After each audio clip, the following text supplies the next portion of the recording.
છોટાઉદેપુરમાં વિકાસની વરવી વાસ્તવિકતા સામે આવી છે, જેમાં એક પ્રસૂતાને જોડીમાં ઉચકીને 5 કિલોમીટર દૂર લઈ જવાઈ હતી. કવાંટના આંબા ડુંગર ગામના માનુકડા ફળિયાની આ ઘટના છે, જેમાં એક મહિલાને પ્રસૂતા માટે હાફેશ પરથી કવાંટ લઈ જવાઈ 5 કિલોમીટર રસ્તો આ રીતે કાપવામાં આવ્યો. મહિલાને જોડીમાં 5 કિલોમીટર ઉચકી 108માં લઈ જવાઈ હતી. અમિત પટેલ અમારી સાથે જોડાઈ ગયા છે. અમિત, કેટલા સમયથી આવા પ્રકારની સ્થિતિ છે આ ગામમાં? કોઈ જ્યારે મેડિકલ ઇમરજન્સી ઊભી થતી હોય છે ત્યારે કેવી હાલત જોવા મળતી હોય છે? જે ચોક્કસ જણાવી દો કે છોટાઉદેપુર જિલ્લાના અંતરિયાળ અને ડુંગરાળ વિસ્તારમાં રસ્તાનો અભાવ જોવા મળી રહ્યો છે.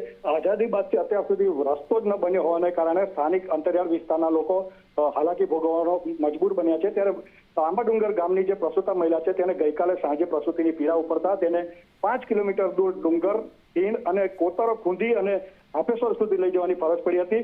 રસ્તાના અભાવે ગ્રામજનો મુશ્કેલીમાં મુકાઈ જાય છે. ત્યારે આ ઘટનાઓ વારંવાર સામે આવતા વહીવટી તંત્રના ઉદાસીન વલણ સામે સવાલો ઉભા થાય છે. જી, આભાર અમિત તમામ વિગતો માટે.